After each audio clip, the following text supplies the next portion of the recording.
He wants peace. So do I. So do you. For our families, for our kids and our grandkids. But those who long for peace must prepare for war. And that's something the 82nd Airborne, America's 911, does every single day.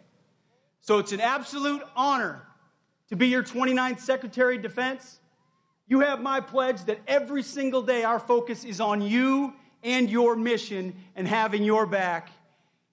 And you're about 1 minute away from hearing from your Commander-in-Chief, President Donald Trump. God bless you and God bless our nation.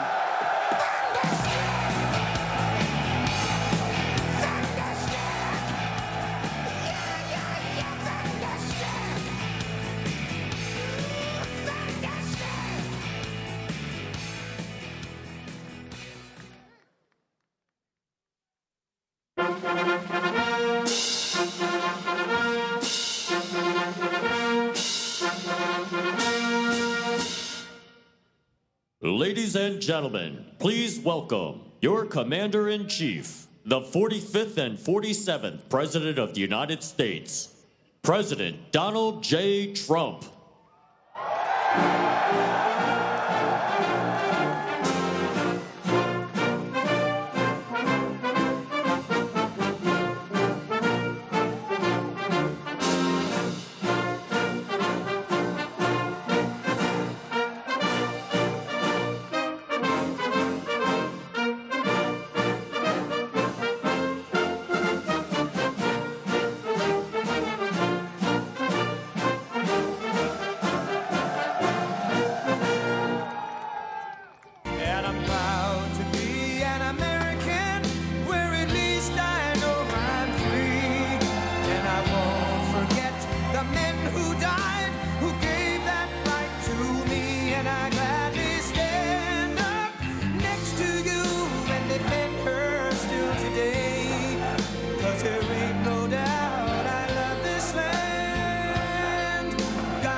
From the lakes of Minnesota to the hills of Tennessee, across the plains of Texas, from sea to shining sea, from Detroit down to Houston and New York to LA, where there's pride in every American heart, and it's time we stand and say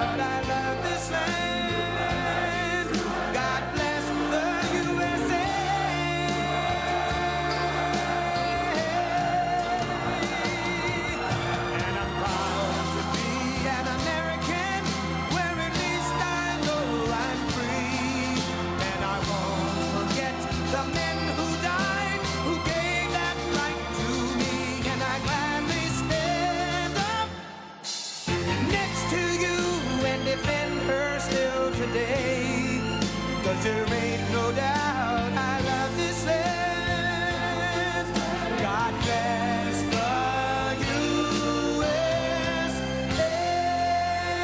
USA.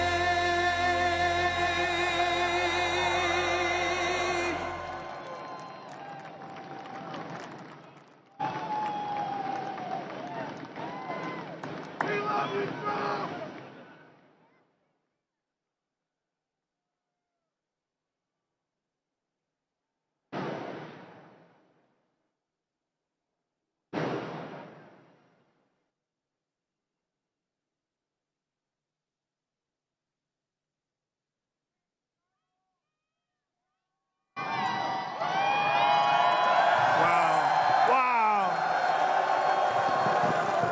Wow, that's a That's a beautiful sight, and it's a beautiful sight to be with you in a place called Fort Bragg.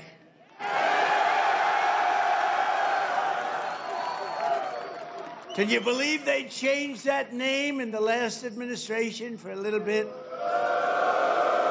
But we'll forget all about that. Well, we're going to forget all about it. I want to just say God bless the U.S. Army and God bless the USA. Great place, great group. I want to thank so many incredible soldiers and paratroopers, pilots, warriors for that awesome display of pure, unrivaled American military might. I just saw something that was crazy. You don't want to mess. I've been saying a long time, we have the best. Nobody even comes close, but they just gave me a display that you might be lucky not to see it because it's a little scary. It was beautiful to watch. Let's hear it for the Army Special Operations and Command and the 82nd Airborne Division and the 18th Airborne Corps. What a show it was and what a show it continues to be. And Saturday is going to be a big day in Washington, D.C. You know, a lot of people said, we don't want to do that. I say, yeah, we do. We want to show off a little bit. You know, recently, other countries celebrated the victory of World War I. France was celebrating, really. They were all celebrating. The only one that doesn't celebrate is the USA, and we're the ones that won the war. Without us, you'd all be speaking German right now. Maybe a little Japanese thrown in. But we won the war.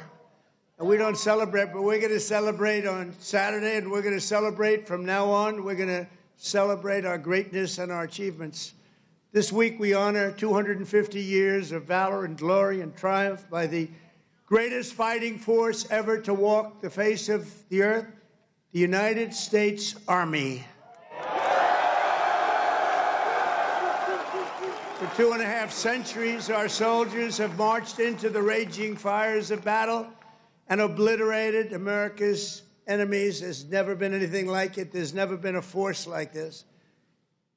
And I rebuilt it. I gave you so much money for 4 years. It was crazy. And we just approved our largest budget for military operations, over $1 trillion. We've never even come close. But our army has smashed foreign empires, humbled kings, toppled tyrants, and hunted terrorist savages through the very gates of hell. Our soldiers do not rest until they win. You know that better than anybody. From June 1775 to June 2025, those foolish enough to challenge America's army have been met with unyielding strength, unbreakable spirit, and unstoppable, overwhelming force. Time and again, our enemies have learned that if you dare to threaten the American people, American soldier will chase you down, crush you, and cast you into oblivion. That's what happens, unfortunately. That's what happens. It doesn't sound very nice, but it's true, isn't it? The last sound you ever hear or the ferocious roar of a U.S. Army infantry brigade charging over the horizon. That brigade is going to charge like you've never seen before, and hopefully I can keep you out of that, but if I don't, you're ready. Is that right? If I can keep you out of it. If I keep you out of it, that's okay, but if we need it, you're ready. You know, it's called peace through strength, isn't it? Peace through strength. For our adversaries, there's no greater fear than the United States Army. They all fear us, and we have the greatest force anywhere on earth. You know, you read different stories that others are building and building and building. We have a force like no other. They said it would take 5 years to defeat ISIS. We did it in 4 weeks. 4 weeks. We let them go. Unlike other of your leaders, I let them go. And we had General Raisin Kane, who's now the head of the Joint Chiefs of Staff, because I liked him. He was a warrior. He was a great warrior. And now he's been rewarded for his incredible work. But they said it would take 5 years. And we did it in 4 weeks. Someday I'm going to ask him to explain that one to me. But it was the television generals that said that. The real generals got out and fought and nobody fought like them ever.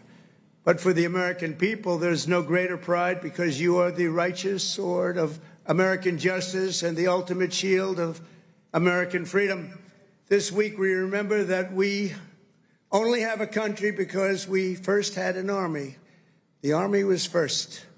In fact, the army was even before the country. You know that, right? 1 year before the country. After 250 years, we still proudly declare that we are free because you are strong. You are so strong. We're safe because you are brave, and America's flag will never fall because America's army will never, ever fail. Never going to fail. Every branch of the armed forces has played a critical role in protecting our nation, but no one has done more fighting, bleeding, and winning than the U.S. Army. Nobody's done that.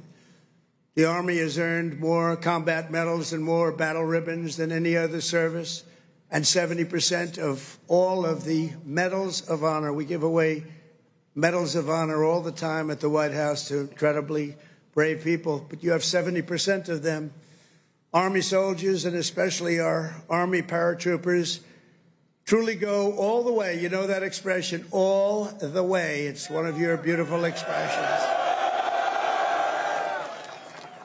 As President of the United States, let me express my undying gratitude to our nation for every soldier here today, for every veteran and their families, those incredible families that are with us and all across America, and for every patriot who has worn the uniform over 250 years. Can you imagine that?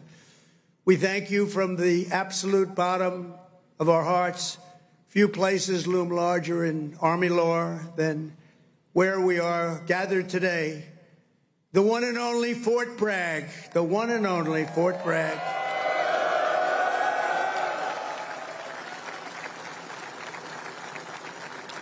But remember, it was only that little brief moment that it wasn't called Fort Bragg. It was by the Biden administration, not Trump. I had nothing to do with it. We got it changed.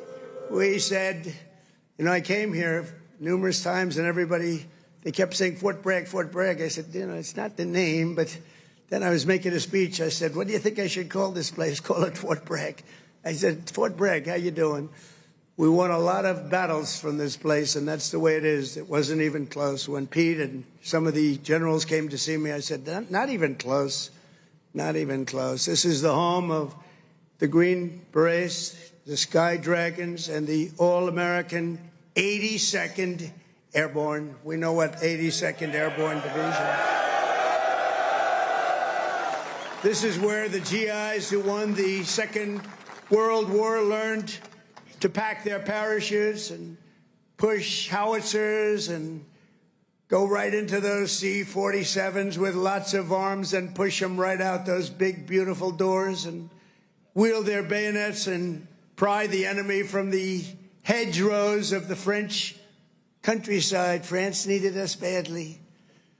We were there. A lot of people needed us badly. They still do, maybe worse than ever. It was here in the soil that the Army forged the medal that held strong at Bastogne. It was here the mighty paratroopers earned their wings before they rained down death from above to liberate Sicily, Normandy, and even the Netherlands. That's right. We saved the Netherlands.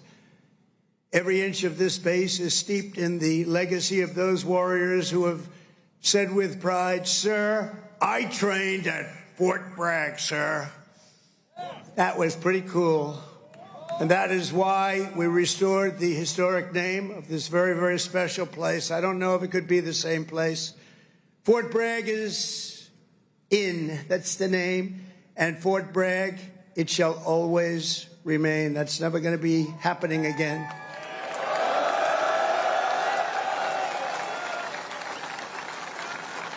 And for a little news for the fake news back there, the fake news, ladies and gentlemen, look at them all. Oh, yeah, what I have to put up with.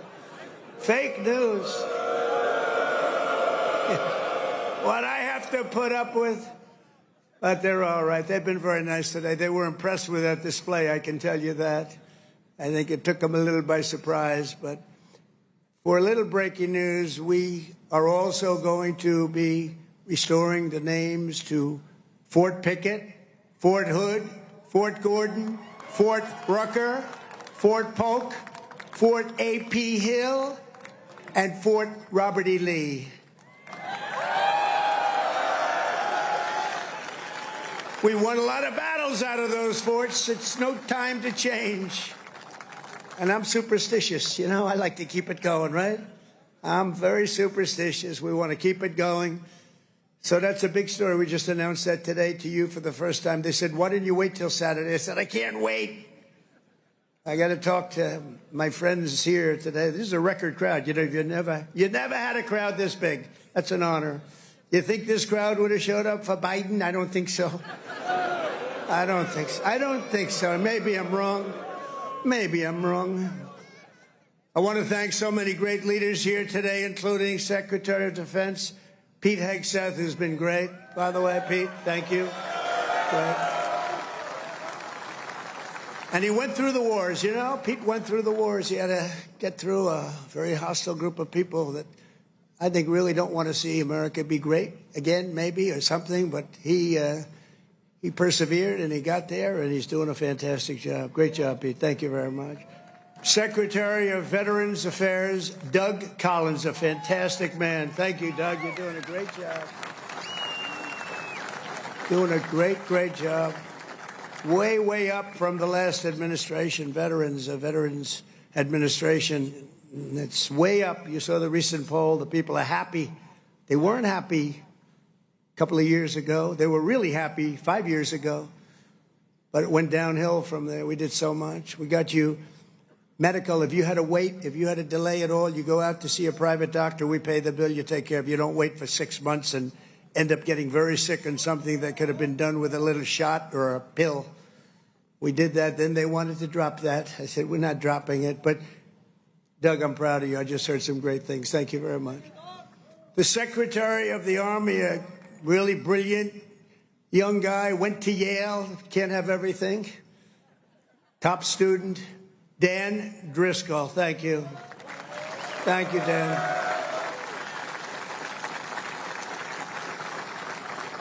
And we have your senators, Senator Ted Budd and Senator Tom Tillis. Thank you, fellas. Thank you. Thank you. Congressman Richard Hudson, Pat Harrigan. Where's Pat? Pat? Good, Pat. You're doing great. You guys are amazing. And we have the big brass, General Andrew Pappas. General, thank you. Thank you, General. Doing a great job. General John Bragg. John, thank you. Great job. Thank you for today, John. General Greg Anderson. Thank you. Thank you, Greg. Thank you. Sergeant Major of the Army, Michael Weimer. And before going further, I want to say a few words about the situation in Los Angeles, California. Have you heard of the place?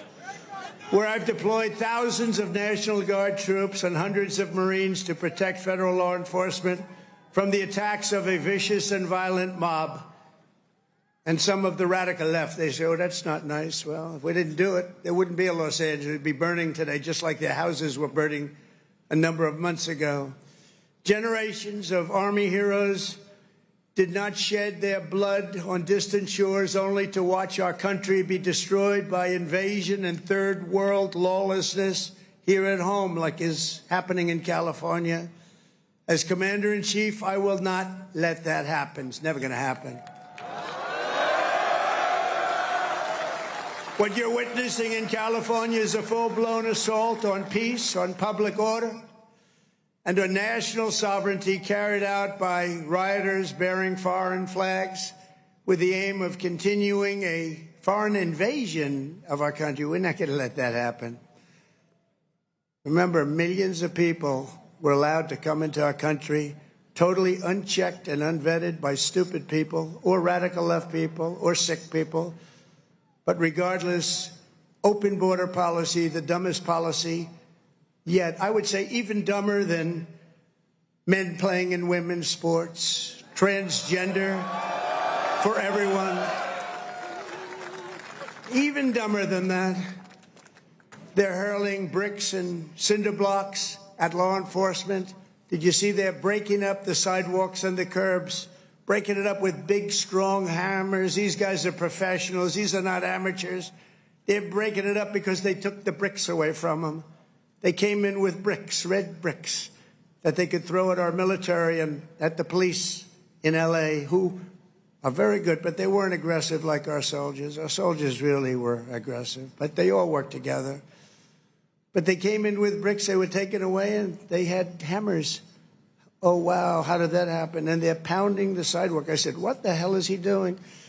And he's breaking it up and making it into concrete bombs in a way, and they're dropping them on our military. They're throwing them at our military. Pretty good arms they had, too. Hits guys right in the face. Big chunk of concrete, worse than a brick.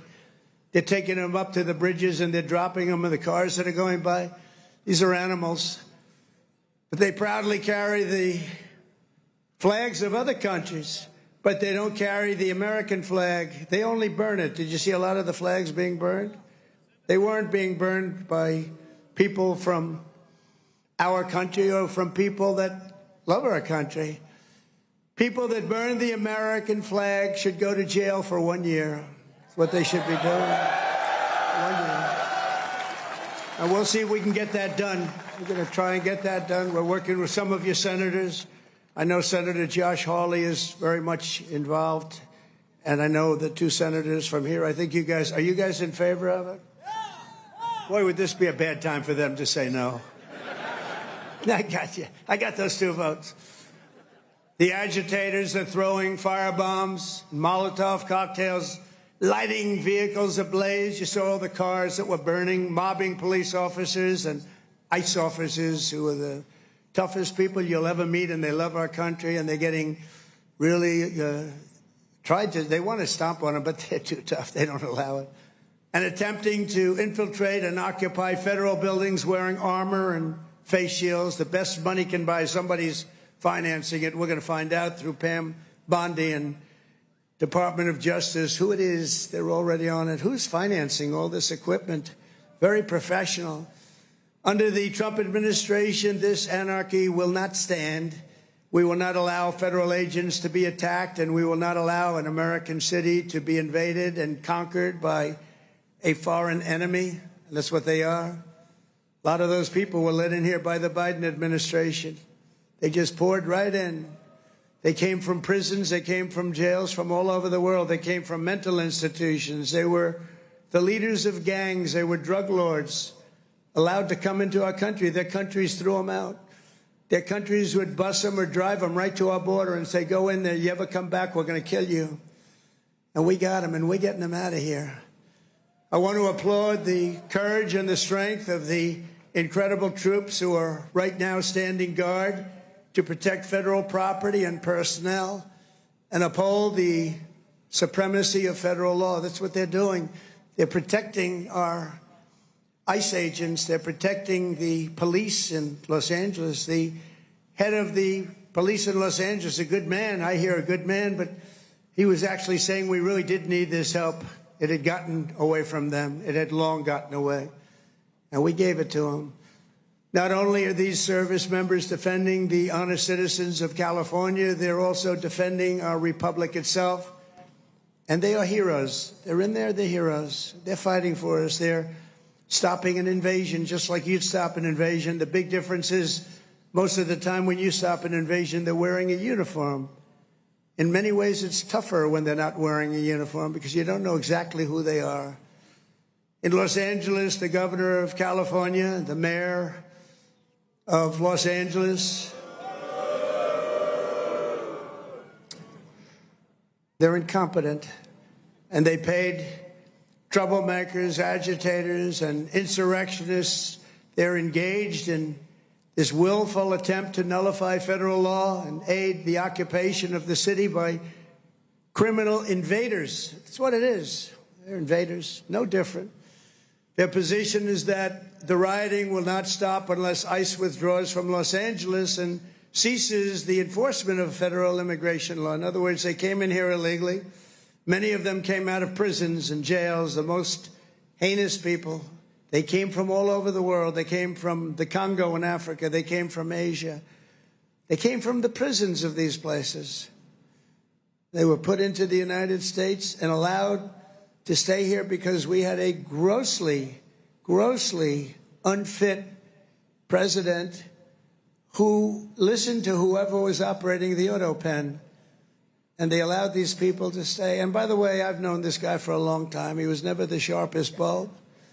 But you know what he was? He wasn't a radical left lunatic. He never dreamt about open borders. He never said that when he was of sound mind, which actually was a very long time ago. So sad what they've done to our country. I will say that without question, however, you're seeing the financial numbers. We've now got the hottest country anywhere in the world. And 6 months ago, it was the coldest country. We're being laughed at all over the world. I was in Saudi Arabia, Qatar, UAE. We brought back $5.1 trillion into our country. And all three leaders, they're great leaders, all three said, you know, you are presiding over the hottest country anywhere in the world. And they said the exact same thing. They said 6 months ago, it was the coldest country. I'll tell you, it changed on a date. You know what November 5th was? It was the election of a president that loves you. And that's when it all changed. That's when it all changed. Within the span of a few decades, Los Angeles has gone from being one of the cleanest, safest, and most beautiful cities on earth to being a trash heap with entire neighborhoods under the control of transnational gangs and criminal networks. It's horrible what's happened so quickly. As the entire world can now see, uncontrolled migration leads to chaos, dysfunction, and disorder. And you know what? They have it in Europe, too. It's happening in many of the countries of Europe. They don't like it when I say it, but I'll say it loudly and clearly. They better do something before it's too late. Very simply, we will liberate Los Angeles and make it free, clean, and safe again. It's happening very quickly. The one big, beautiful bill, you've heard about it. We call it the one big, I was on one of the television shows, I think, Deface the Nation. Ladies and gentlemen, Deface the Nation. It's actually called Face the Nation for those of you that are smart enough not to know, because you're better off not knowing. But I was on one of the shows, and I said, we got to get a great bill. They said, would you like it to be one bill or would you like it to be 7 or 8 bills? They said, I want one big, beautiful bill. And the Republican Party liked that statement. They call it one big, beautiful bill. So that's good. And that's what it is. It's great. And it's currently before Congress. It provides all necessary funding for ICE, for Border Patrol, and for the Department of Defense. And I told you at a level that we've never had before, over $1 trillion. We better get that bill approved. Otherwise, your helicopters and your planes and your equipment's going to start to look a little bit old, General. You better push your favorite congressman. You better push these 2 senators. I think they're in good shape, however. But we got to get it approved. And those congressmen by you are all 100%. I don't even have to talk to them. They've been so great. So I want to sign this into law immediately. And with the signing, so many great things will happen to our country. No tax on tips. Think of that. No tax, seniors, on Social Security. No tax on overtime. They're going to pay for themselves. And if you get a car, and if you borrow money to buy the car, we're going to let you deduct the interest payment if it's a new car made in America. Only if it's made in America. If it's made in Japan or China or any place else, we're not really interested in your deduction. I was elected winning all 7 swing states, the popular vote by millions and millions of votes, in all counties throughout America by 2,750 to 525. That's what I call a big number. But this is a mandate from the people to restore the sovereign borders of the United States, and that is exactly what we're doing. Not only the borders, the financial institutions, and our country itself. We will not be deterred. And the mob in Los Angeles or anyone else, anywhere else, will not succeed. They don't even have a little chance. And I will be calling you early as I see this happening, because, you know, in theory, I guess you could say a governor could call, but they don't call. They let their city burn, like in Minneapolis with this guy who ran for vice president against J.D. That was a good debate, J.D. against this guy. Remember how bad he was? That was one of the, I said, J.D., there's never been a man like you're competing against. This is the worst. I think he's running for president, too. Can you believe it? But he's a radical left lunatic, and I'll never forget, in Minnesota, that city was burning down. Minneapolis was burning down. It was going to burn to the ground, and he wouldn't call the guard. And I waited for a long time, and I called the guard, and I saved it, but I wish I would have called it the first day. And I said, you know, if this ever happens again, because I was thinking about running because the election was rigged and stolen, we all know it. I said, we're going to run again, and if I win, which I hope, remember, we're going to make it too big to rig. But we did. We won by millions and millions of votes. So beautiful to watch. That was such a beautiful, 9:02 in the evening. They said, ladies and gentlemen, Donald Trump is projected to be the winner. I said, well, you think that was easy? I don't think these ladies from North Carolina think it was easy. You know, they followed me. I don't know what happened to their husbands. They're married to very nice people. But they've been to, what, 138 rallies? They said more. And they're from North Carolina. It's nice that we have one nearby finally, right?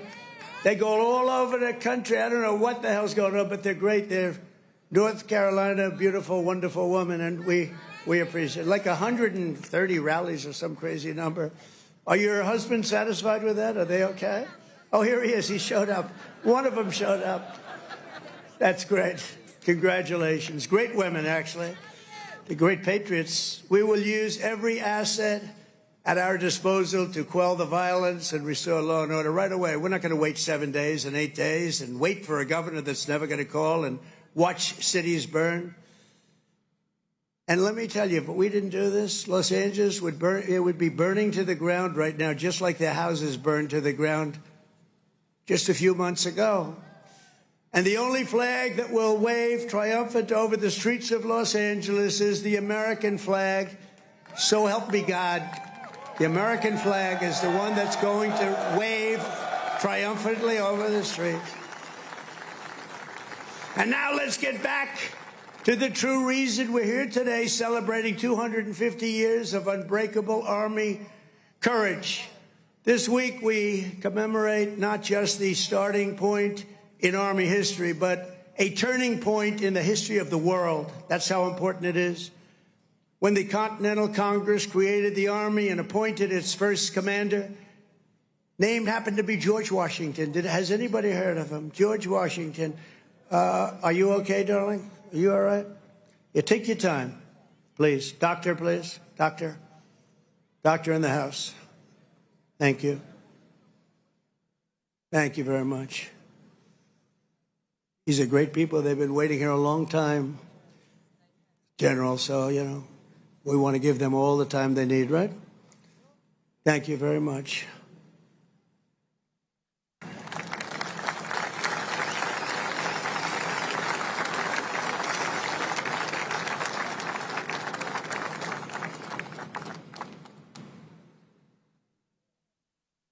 Greatest people in the world. They're amazing. Amazing.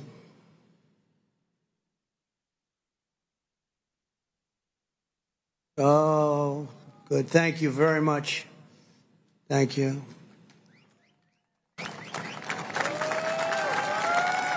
Okay, honey. Thank you. Beautiful young person. Beautiful young person. We have a lot of young people. You know, they have. We won young people, old people, and everything in between. It's sort of nice. Remember, they used to say, but Trump doesn't have the young people. We won everything. Thank you very much, Doctor. Great job. When the Continental Congress created the Army and appointed its first commander, General George Washington, they sent the fierce spirit of a free nation into battle under a rallying cry that echoes to this day. Give me liberty or give me death. Have you heard of it? Quite a beautiful statement. Think of what that means. Give me liberty or give me death. I know exactly what that means. Just 3 days after the birth of the Army, the great patriot, founding father, Dr. Joseph Warren, was on the front lines as a soldiers stood totally outnumbered and outgunned at Bunker Hill. They had a group of soldiers against them that was supposed to be, in that day, unbeatable. Warren's mother had begged him, "Son, please don't do it." She said, "Please, please don't do it. Don't risk your life for even the patriot cause, please." And he replied, "Wherever danger is, dear mother, there your son will be. I will either set my country free or shed my last drop of blood to make us so." So beautiful. So the words are so beautiful.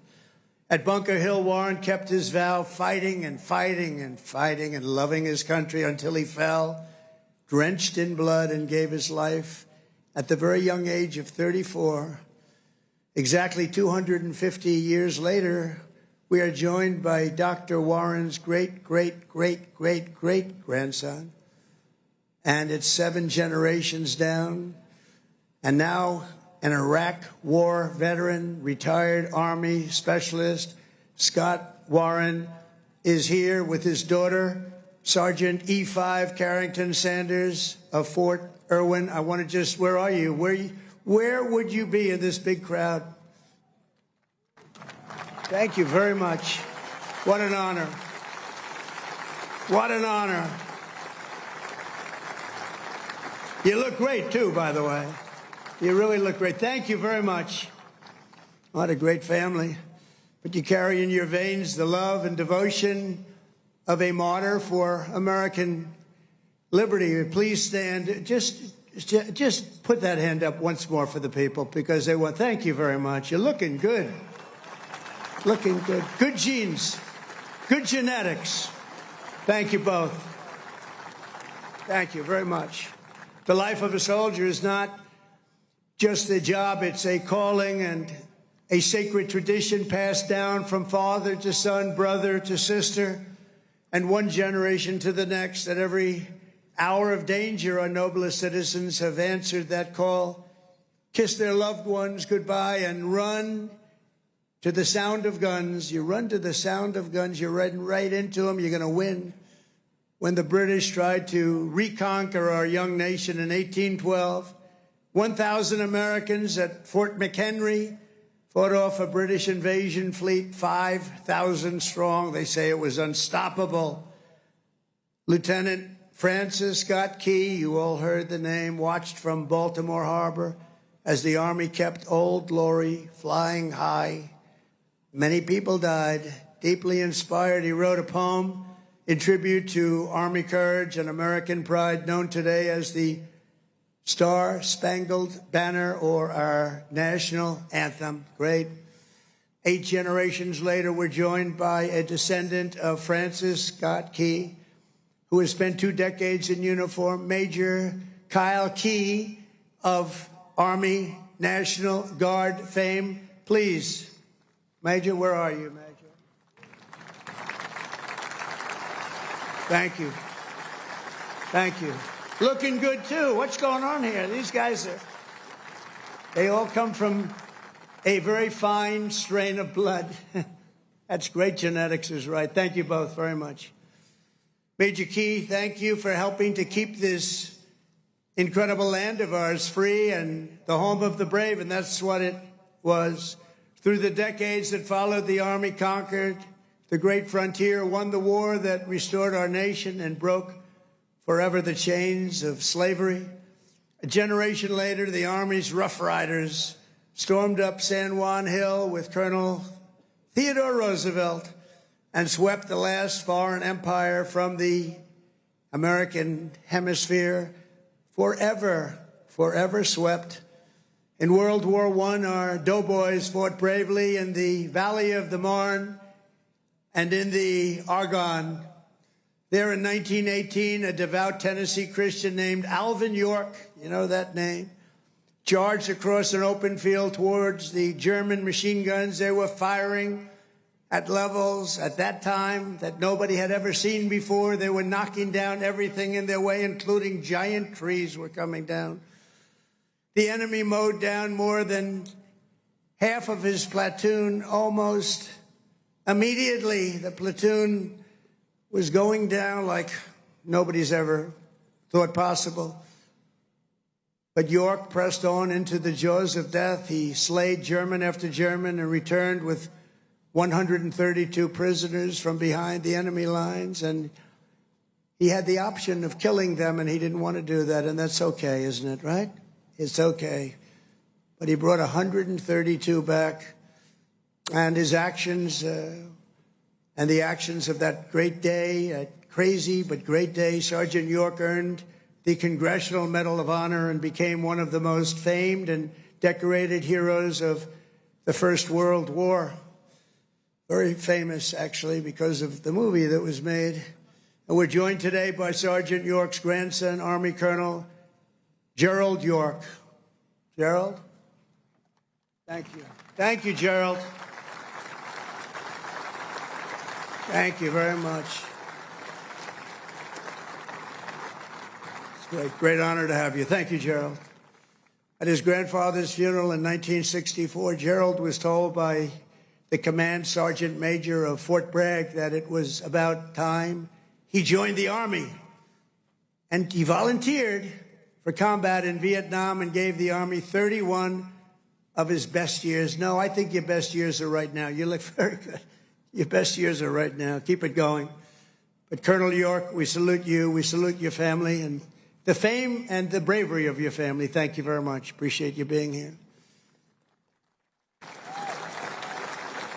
And in World War II, the Army once again came to the free world's rescue. Among the millions and millions who volunteered was Henry Armstrong. He enlisted 6 months before his high school graduation and did basic training right here at Fort Bragg.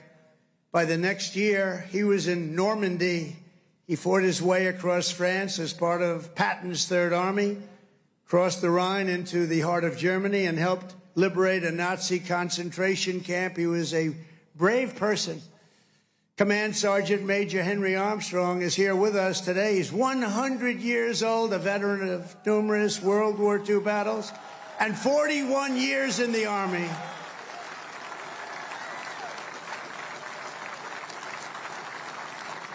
Thank you. Wow. These are great, amazing people. Thank you very much. Great. Thank you very much. He's joined by his grandson, Army Major Dennis Armstrong. Dennis, I assume that's you, right?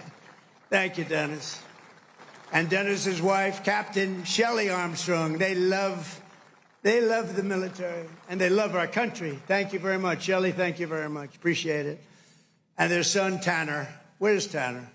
Let me see. Oh, he looks good, too. They all look good. Tanner might look the best, actually. Thank you very much. Who's an active duty staff sergeant in the 82nd Airborne right here in Fort Bragg. He could right now run for office, I think. He's very popular.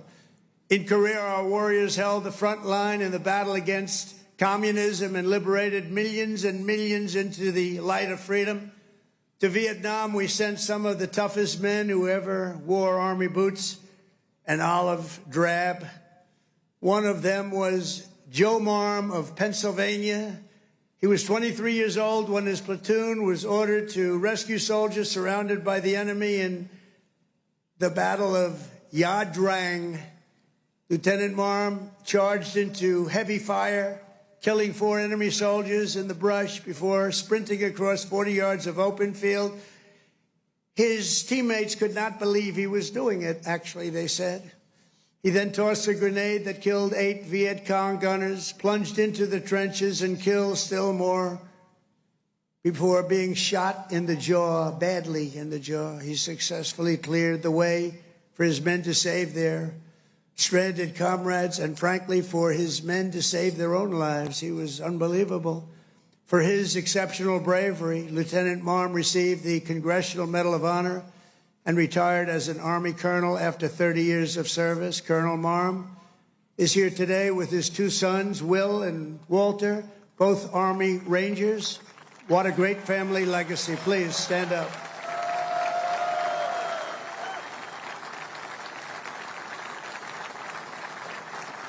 How's your jaw feeling? All right? The jaw? It's all right? Looks pretty good. I wish mine looked that good. It's very good. Thank you very much. Great family. Appreciate it. Real heroes. In the modern era, our soldiers have charged into the darkest caves and ventured into the most God-forsaken places to vanquish the forces of radical Islamic terror from the face of the earth. In 2007, Chief Warrant Officer Eric Phillips was stationed at a remote outpost in the Afghan mountains when a massive Taliban force attacked from all sides. He thought he was finished. For 3 hours, he led a hellacious counter-assault to successfully repulse the enemy in close combat. In the same deployment, Eric again repelled an attack by a vastly larger enemy force, saving countless lives. For his spectacular gallantry, Chief Phillips earned the Distinguished Service Cross and the Silver Star, becoming among the most highly decorated warriors of any branch in the war on terror.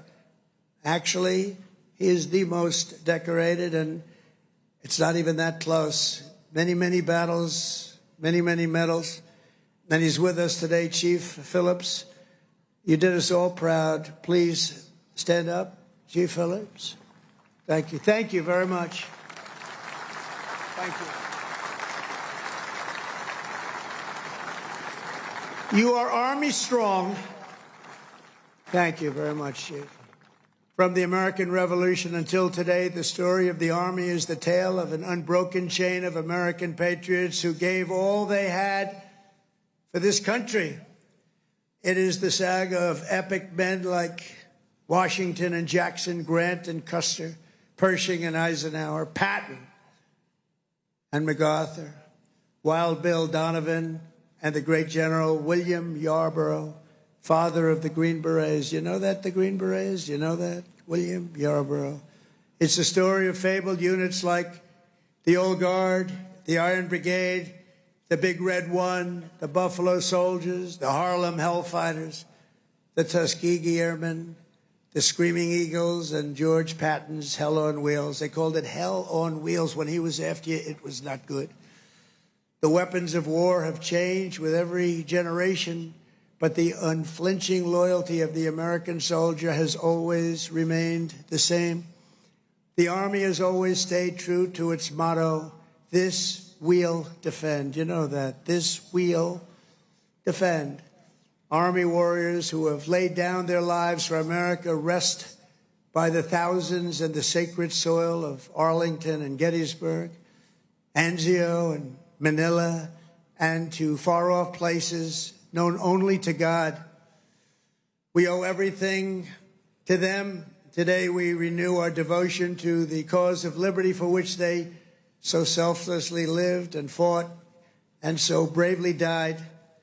There could be no greater tribute to their memory than to prepare the Army to dominate America's enemies for the next 250 years and more than that. That's why under the Trump administration, we're focused on restoring the spirit of the U.S. Armed Forces.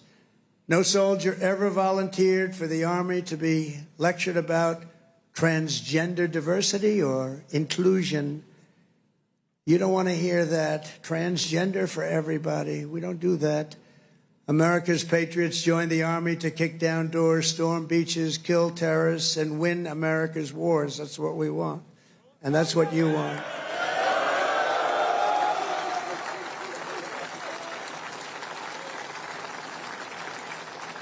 And to that end, we're making that record investment, but not only in the Army, in the other forces also, because you work together as a team. And we're including in that and across the board. Now, you don't have to take this if you don't want. You could be great patriots, say, I don't want a raise. I will not accept it. Let it go back into our country. Let's give it to Gavin Newsom so he can waste it in Los Angeles. No, we don't want to do that, but we're giving you across the board raise for every single service member in the U.S. Armed Forces. We're giving you across the board, and you deserve it. You know, we spend so much money on things that we shouldn't be spending it on, but I think those days are stopping, Mr. Senators and Congressmen that are with us. As part of our one big, beautiful bill, we are also investing over $1 billion to update your on-base housing. And we're building a state-of-the-art missile defense shield to protect our homeland. And it's called the Golden Dome. It's going to be all made in America. We've done it for others. We're now doing it about time, right? We're doing it for ourselves. After years of recruiting shortfalls, this is, to me, maybe the most exciting things. We're setting the strongest peacetime recruiting records ever. Just think of this. 6 months ago, we couldn't recruit anybody to join the military. Nobody wanted to join. It was 6 months ago. And then we had the election of November 5th. And now we have the strongest recruiting numbers in the history of our country. Can you imagine that? Can you imagine that? We've already surpassed our recruiting targets for 2025, and we're not done yet. And I'll tell you, it doesn't make you feel good when you had to hear 6, 7 months ago that nobody wants to join the Army. They don't want to join our military. Frankly, they didn't want to join our police, our firemen. They lost confidence. They lost faith in our country. And just a short number of months later, we're setting all-time records. In fact, your job might be in jeopardy. Somebody else may come in and take it. That was bad. We'll get you out of here. You have to be good. We're getting the best people that you've ever seen. We're getting people that I don't think we've ever seen anything like it. Great people are coming in. Doesn't it make you feel good, though? You have something and you're doing something and other people want to join you. Isn't that a great feeling? And wasn't it a lousy feeling just a short time ago when they announced, you're a soldier and you're proud of your country and you're proud of the Army in your case, and you're reading stories about nobody wants to come in and join the military, right? Isn't that lousy? Even the ladies from North Carolina were not happy with that. But then we had a great election. It was amazing. Too big to rig. We had a great election, and all of a sudden, the people are pouring in, and we have incredible people like Pete and the others that are here, Dan. I think they made a big difference. I really do. So thank you very much. All of you guys, I think you've really made a big difference. The Army will soon be stronger, bigger, and better than ever before.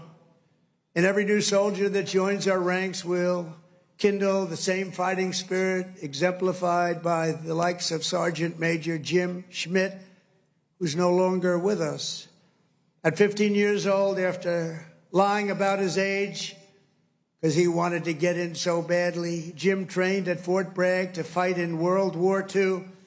When Jim's middle school wrote to ask if he would attend his 8th grade graduation, he wrote back, "That will be impossible, as I'm rather busy now. I'm in the hinterlands hunting down Germans," and I have to say this, and Italians. I know there are a couple of Germans and Italians here. As a paratrooper, he made the famous drops at Sicily and Salerno while still a young boy, too young to be in. The Army kicked him out. They found out about it. They kicked him out. They discovered he was way underage. They said, "Jim, you got to get out of here. You're a hell of a soldier, but you got to get out." But that didn't stop Jim. He enlisted in the Navy. But the moment he turned 18, he came right back and he joined the 82nd Airborne. How about that? He went on to fight at the Chosin Reservoir in Korea, rough place. Saw combat in Vietnam and ended his career right back at Fort Bragg, having earned 2 Silver Stars, 3 Bronze Stars, and 2 Purple Hearts. With us today is Jim's widow, Peggy, and their beloved grandson, Army Specialist Christian Forbes, who is currently deployed at our southern border defending our country from an invasion, whether we like it or not. It's an invasion, but I don't know if you've heard, the invasion was 99.9% stopped. Do you hear that? 99? Could even be more right. 99.999% stopped. That invasion is stopped, so I think he's in good shape. Specialist Forbes, I want to thank you for defending America. And you've obviously done a good job because that invasion has been stopped, and we appreciate you being here. Thank you, wherever you may be. Very much. Thank you. Very much. Great. We stopped that sucker, didn't we, huh? We stopped it. Thank you very much. Each and every one of you here today carries in your souls the love, strength, and courage of millions upon millions of Army patriots who came before you. Your uniforms bear the same stars and stripes that our ancestors carried to victory at Yorktown, across the Great Plains, and over our Rockies, up the Missionary Ridge, down through the streets of Paris. That's right, we went down the streets of Paris. We've got to help our allies, don't we? Across the sands of North Africa and onto the shores of Omaha Beach, into the blood-soaked hills of Korea. And it was a West Point graduate named Buzz Aldrin who first planted our great American flag on the face of the moon. We know that. Now it's your turn to carry that flag forward and to add your own daring deeds into this chronicle of triumph and legends. Now it's your duty to shield the flame of freedom that was first lit 250 years ago by the heroes of Concord Bridge and Bunker Hill. Standing before you today, I am more confident than ever that in the days ahead and every generation to come, the U.S. Army will heap glory upon glory upon glory upon us all. You will protect every inch of U.S. soil, and you will defend America to the ends of the earth. Wherever danger is, there the U.S. Army will be. Another beautiful phrase. Whatever peril comes our way, whatever menace threatens our people, you will stand strong, you will be proud, you will charge hard, and you will keep that flame lit, that beautiful, beautiful flame. You're going to keep it lit. You will hold the flag high, and you will do something that's become quite a famous little phrase also, but you're a hell of a lot braver than me. You will fight, fight, fight, and you will win, win, win. Thank you. God bless you. God bless our...